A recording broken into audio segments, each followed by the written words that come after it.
It's that time again. The annual conference of the American Society of Ag Consultants, otherwise known as ASAC, is going to be held in Fort Myers, Florida, this November 4th and 5th.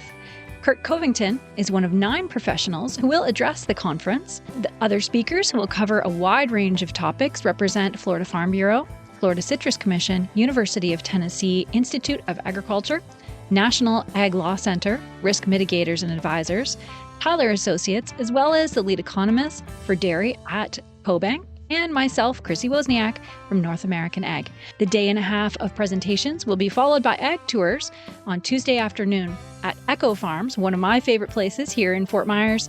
Attendees will experience farming at its most creative, with unique demonstrations, plants, and techniques being used to help farmers and urban gardeners in developing countries.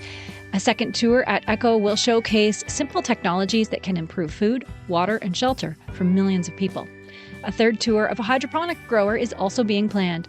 For more information and to register, visit www.agconsultants.org.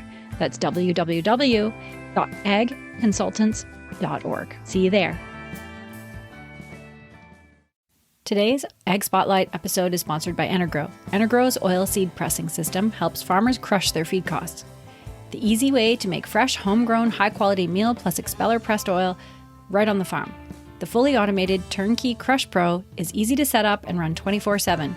To learn more, go to energrow.ca.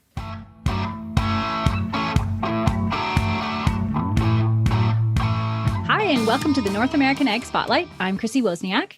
As our audience knows, we highlight the people and companies in agriculture who are impacting the industry and making a difference in the world. And today I'm so fortunate to be speaking with a woman who exists to do just that. She connects the people and science of food and farming. She's known for being a community catalyst, a passionate advocate for global agriculture, and for antagonizing people into action. She's worked with farmers in more than 25 countries, the author of 3 books, Food Bullying, Food Truths from Farm to Table, and No More Food Fights. She's also host of the Food Bullying podcast. I would like to welcome Michele Payn. Welcome, Michele, and thank you so much for being here. Hi, thanks for having me. I'm so excited to be with you today, Chrissy.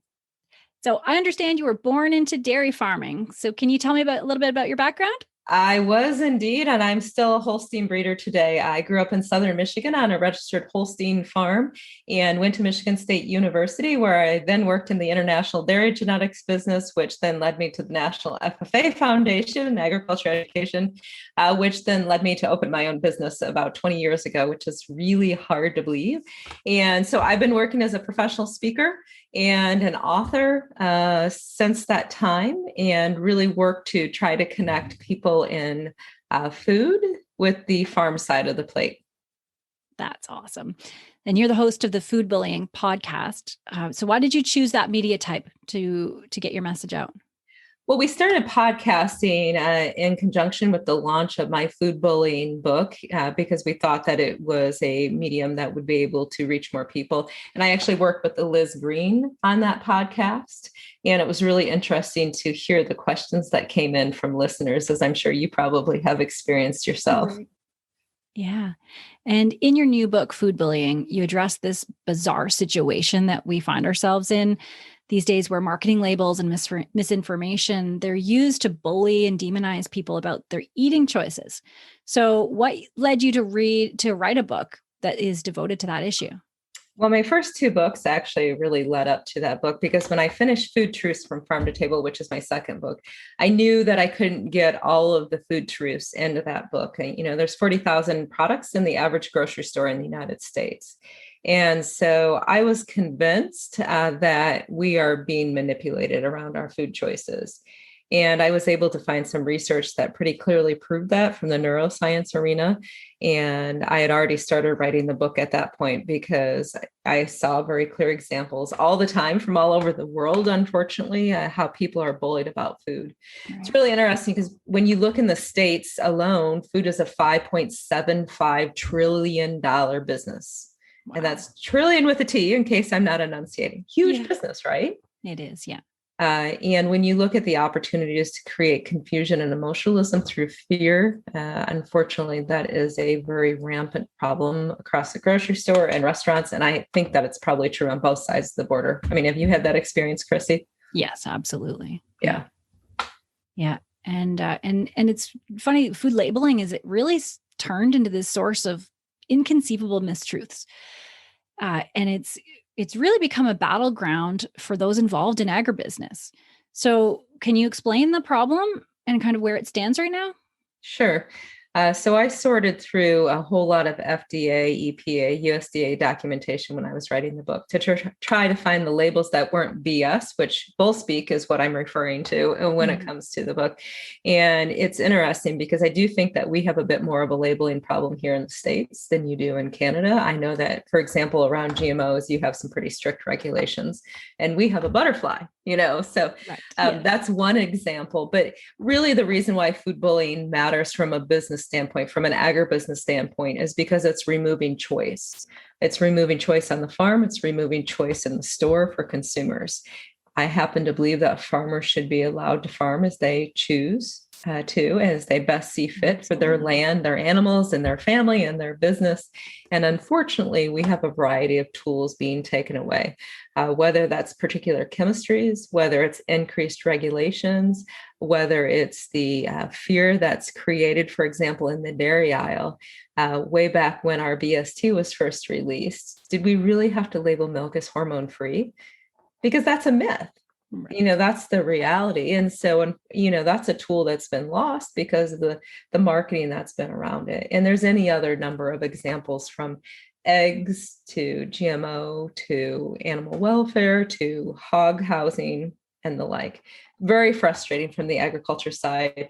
And what I always try to help my audiences understand is that this is very much about a best business practice in 2021, 2022.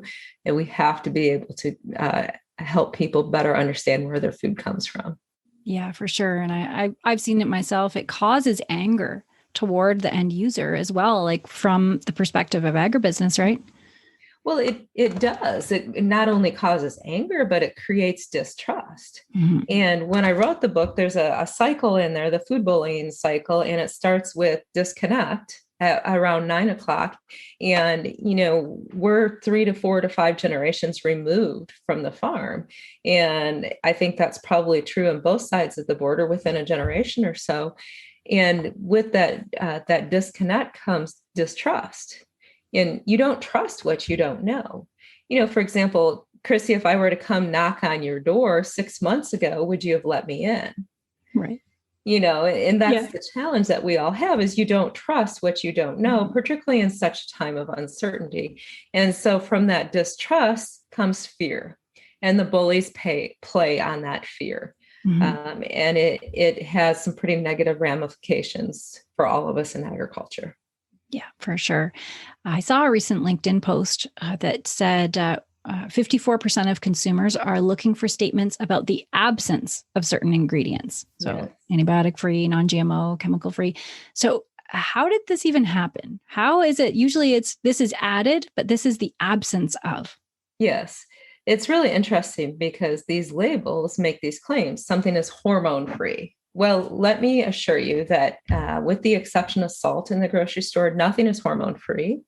That is a misnomer that many people don't understand. If you use maple syrup on your pancakes, you're pouring tree sap, hormone sap, onto your pancakes. That's just basic life. And then when you look at the other free types of claims, the antibiotic free, well, milk and meat are tested, regardless of how they are produced. And organic is a viable production choice. I have absolutely no problem with organic. It is a choice that people have a right to make. However, when the antibiotic-free labels start impacting trust in farming and trust in how that food is produced, I have a bit of a problem. The GMO-free label down here, or the non-GMO label, is a pay-to-play scenario.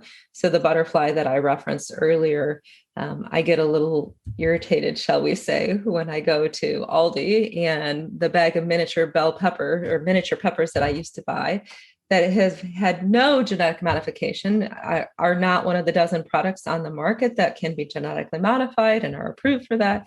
They have the butterfly on. And it's not necessary. It's again about preying on the fear that people have. And unfortunately, much of this has been created around the activist. And the challenge that we have is that today, and hopefully soon to be post-pandemic times, people trust farmers at an incredibly high level. During COVID, the trust in farmers and respect in farming actually ratcheted up. Celebrities and sports figures went down, which is awesome, right? Yeah, great. I think that was one of the most amazing things that's come out of this is people paying attention to the food supply. Yes, but will it go away? Once everyone's comfortable again and food's readily available, we'll have to see, right? Yeah, it'll be very interesting, but I do think that we really have an opportunity. And part of that is agriculture's responsibility, in my opinion. We have to do a better job of understanding the opportunity for emotional connection, because again, neuroscience and psychology clearly shows that if we want to be able to connect with people to overcome misinformation and disinformation, it's time to change the way that we do things. Yeah, for sure. So in your opinion, why do you think it's been so easy to trick the public into believing these outright lies? Like, do you think it was just for the money, or is it, what do you think it is? I think there's any number of forces. If you consider a playground and you think about where the bullies prey on kids, there's the swing set and there's the slide. And sometimes maybe it's to steal money. Sometimes it's just the ego factor. Well, that's no different than the grocery store.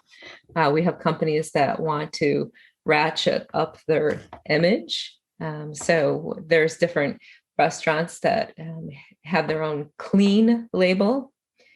And I always wonder, does that mean they wash their food? They wash their hands?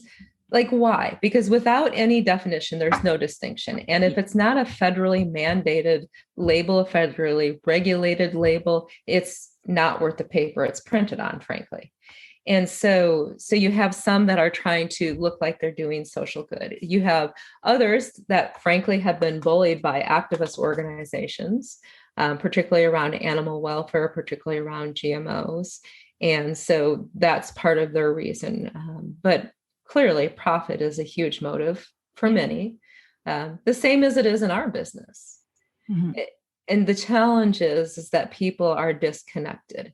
And when you haven't been on a farm or ranch in 5 years, which some studies show that most Americans haven't been, if you haven't been on a farm or ranch in 5 years and you haven't talked to a farmer, and that's a hint for anyone who's out there watching or listening to do perhaps a better job of connecting with non-agriculture people, because those conversations make a huge impact when it comes to overcoming this fear and bullying. For sure. And in food bullying, you detail a 6-step action plan to overcome food bullying and relieve guilt, because I've seen that too in consumers, that guilt of, am I feeding my family properly? Or, are they going to be healthy? Am I going to kill them? Am I going to give them cancer? So how does this empower the consumer? How does the 6-step action plan empower the consumer? It's about really knowing about the science and the source and the system of where your food is raised. If as a consumer, you can know either the science or where the food is raised or the system in which it's approved in, you stand a much better chance of overcoming food bullying. So that does involve actually connecting with farmers in person, online, whatever it may be, becoming familiar with the science, simple things like knowing that hormones are actually the chemical messengers of life. They're really cool things. They're not necessarily bad. They're not the pump up steroids that everybody seems to think that they are. So that's one example of science. And then knowing the system, knowing what the federally regulated labels are, because where there is measurement, there's meaning, and where there's definition and regulation, then that label is a worthwhile label. So for example, here in the States, that's the whole grains label. That's a USDA certified organic label. Those are measured and monitored types of labels. Natural, clean, farm raised, sustainable, green, clean, and all that, again, BS. So being able to know the science, know the source, know the system. And the other thing, Chrissy, that I always challenge people that I don't know, I think it's a worthwhile discussion, is to know what your own standards are. Because when I go to the grocery store, I'm not a very nice person, probably, because I get very frustrated. My husband, if he sometimes will just hold up a package of food to me just to watch my reaction, because I just get so mad about it. The smoke starts blowing off of my head. I get it. I do the same thing. Yeah, I have to put on blinders, literally. Mm-hmm. Right? I just have to force myself to get through it. But one of the things that I wrote about in food bullying and that I speak about is that if you know your own health, environmental, ethical, and social standards, mm-hmm. you can overcome any bullying. My ethical standards include things like we have a responsibility to feed the world. My ethical standards include things like animal rights activists don't have a right to tell me how to care for my animals. I'm sure those are very different ethical standards than yours and than anyone who's watching. And that's perfectly fine because they're mine. And if we all know where our standards are, then hopefully we can use that to overcome those bullying out there, because I literally will look at some packages and laugh. Yeah. I think you have to do that at some point. Definitely. Yeah. And that's a really good point. Really getting better at anything is looking at yourself. Yes. Right. And defining yourself. So I really like that. That's really good. Well, and it's kind of hard when you have to write your standards for the whole world to see. Yes. Yeah. Yes, for sure. Yeah. And you mentioned before about animal welfare. So how is animal welfare playing into the issue? I think it's really interesting because clearly anybody who cares for animals know that is a 365-day year concern. Mm-hmm. The challenge is that there's a lot of extreme animal rights groups that have done some pretty radical things. Canada and the States, where I am, and they have been extraordinarily gifted at playing to consumers' emotions, yes. to voters' emotions, and very strategic in bringing groups together. Agriculture's response has been data and science and getting defensive. Yeah, that's a good point. Yeah. And the challenge that we have is that the science clearly proves that we have to connect with the emotional part of people's brains. For example, if we want to talk about antibiotics, that's processed in a different part of the brain than what sustainability and animal welfare is. So if you want to talk about antibiotics, that's perfectly fine. But number one, don't lead with it. And secondly, attach it to sustainability and attach it to animal welfare so that people's brains can actually process it positively, if that makes sense. Yeah. Yeah. And there's been so much misinformation that's been put out there. And, anthropomorphism is very real, the humanization of animals. And, we've all hugged a mouse, hugged a rodent. Yeah. My family has as well. So I'm not judging. I'm not going to be a hypocrite. But the challenge that we have is we have this anthropomorphization, say that 5 times fast. And we have a multi-billion-dollar companion animal business. Yes. And that means that most people, when I start talking about our cattle, their reference point is their dog or their cat. Right. That sleeps in a bed and goes to a groomer and can't walk outside when it's too hot. It's a very different look at animal care than what we have in agriculture. So we have to be a lot better at talking about why we do what we do with our animals. Yeah. Yeah, that's true. Like at this moment, I have 3 chicks in my kitchen. Oh, but we just, butchered 100 a couple of weeks ago. Right. Yes. So it's like the babies need extra help right now. So, but that's what people in agriculture understand is that, yeah, I love those little baby chicks, but they may end up in the freezer, yeah. Right? Means we respect their whole life. Exactly. And it's an honor and privilege to care for them, right? So that they can provide food for others. And I think that's the point that we need to get across is it seems like we're doing these cruel things, but in context, they're actually not cruel. Yeah. Yeah, that's it. And in your book, Food Truths from Farm to Table, you suggested that local's not always better for the environment. So how can you explain how that's possible? Yes, you just pulled that one from LinkedIn. I'd be willing to bet. So good memory. Yeah, it's really interesting. The quick and simple answer is to read Locavore's Dilemma. which explains pretty clearly how, for example, I like bananas. I live in Indiana. There will never be a banana farm happening anywhere close to Indiana. I will never buy a local banana. And based on my own health, ethical, social, and environmental standards, I'm okay with that. Right. Because when you look, for example, at, let's talk tomatoes, and you live up by Ontario, so New York, Ontario, wherever you may be, think about growing those tomatoes in February and think about the electricity required to heat those greenhouses and the energy that's required. And there's pretty clear numbers out there that shows that it's actually better to ship the tomatoes in from Mexico from an environmental impact standpoint alone than to bring them in from New York. Right. And so there's numerous examples in locavores dilemma, for example, New Zealand apples versus apples grown in the UK. And it's really interesting. And to be clear, I love local. I have a garden. We go pick blueberries. We pick apples. I think it's lovely to support my fellow agriculturalists locally. However, it's not always the end all be all that people try to make it out to be. That's it. Yeah. It's never just skin deep, right? You've got to look and really see what the data is behind. Yeah. Well, and I think that's an interesting point, because when some of the folks that I interviewed on the Food Bullying podcast talked a lot about considering what your food dollar is impacting. Mm-hmm. That's a wide global reach, and they worked in food insecurity specifically. And so the choices that we make sometimes have extremely negative consequences on those that are living in food insecurity. Mm-hmm.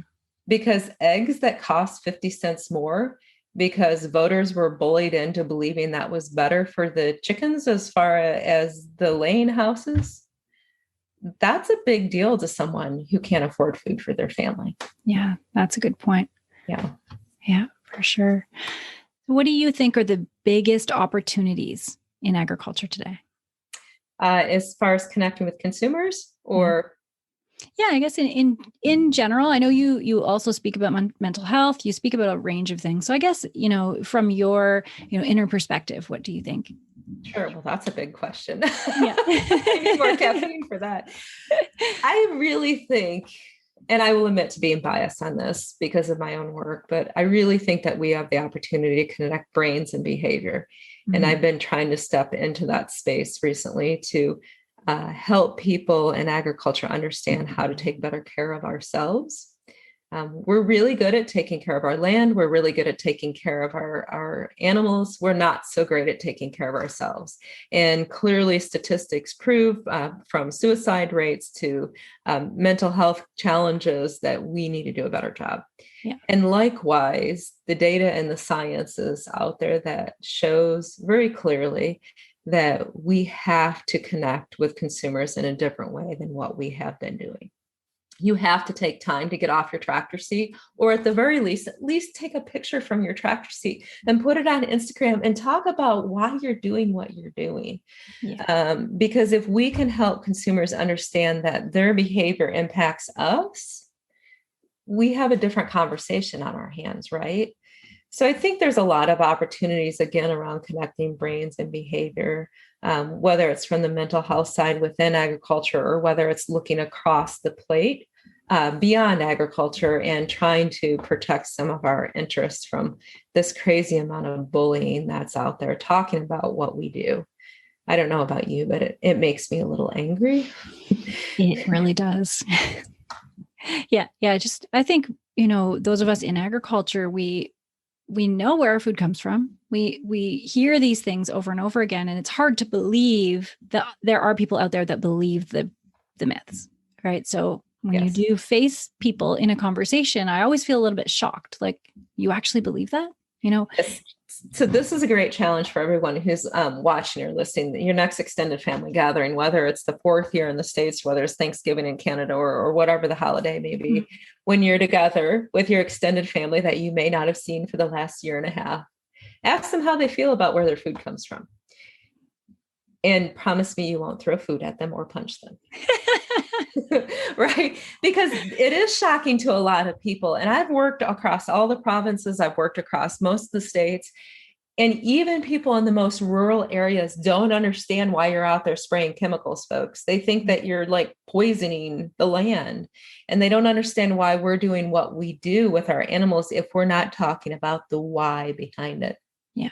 So that would be my number one message is please just get out there and have a conversation and show up as the humans of agriculture and care a little bit about each other because these times of uncertainty and the chronic stress associated with it is really taking its toll on the humans of agriculture. And we need to figure out how to do things differently.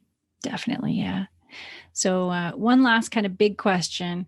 What are you most passionate about? What gets you out of bed in the morning? Oh, that's a great question. So I always talk about, in one of my keynotes, Celebrating Agriculture, I always talk about the promise, and the promise of agriculture is your legacy. And I point pretty clearly to my daughter who shows registered Holsteins. And that certainly is a passion, but I think my overall passion is trying to help the people of agriculture do better for ourselves. Mm-hmm. And it's pretty wearing after 20 years. I'm not going to lie. Yeah. But I really strongly believe that we work in the best business in the world. And I think that I work with the very best people. And it breaks my heart when I see misinformations out there or when the people of agriculture are hurting themselves. I wish that I had a louder voice. I wish that I could do more to get those messages of agriculture out there. But I've come to the conclusion after 2 decades, it takes every single voice at every single opportunity, whether we really feel like doing it or not. And also takes sometimes stepping up and having the hard conversations within agriculture and giving people a little smackdown once in a while. That's it. And we all have that responsibility. Yes. Yeah. Yeah. That's great. So where can people find you? Where can they find the podcast and your books? Sure. So the podcast is available across all of the platforms. You can find me at causematters.com, and I am at Payn Speaker, and I'm spinning around right now. Oh, here it is. I had it up here the whole time. I'm so excited too, because this is the new calendar that I'm releasing. Oh, it's not available in Canada. I'm so sorry. But for everyone in the States, it's an agriculture's growth calendar, and it's filled with tips and tools around stress management. For the entire year. And awesome. The first shipment of them is just coming in next week. So they're going to be shipped out. So I'm super excited about that. So check it out, causematters.com or Payn Speaker. Wonderful. Well, thank you so much for joining me today. Yeah, thank you for having me, Chrissy. And thanks for everyone who listened and watched.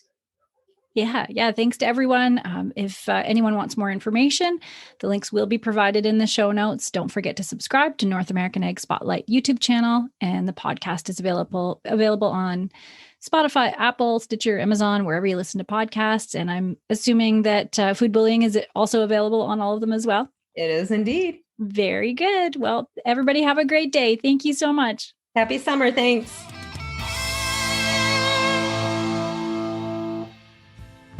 Thanks so much for listening to today's Ag Spotlight episode, where we put the spotlight on people and companies doing great things for the agricultural industry. Don't forget to subscribe on Apple, Amazon, Spotify, Stitcher, or on your favorite podcasting platform, and give us a 5-star review. You can also follow us on YouTube and Rumble to see the video version of Ag Spotlight. Also, head on over to NorthAmericanAg.com to subscribe to our Industry Connect update newsletter. If you're interested in advertising opportunities, email us at connect@NorthAmericanAg.com. Thanks for listening.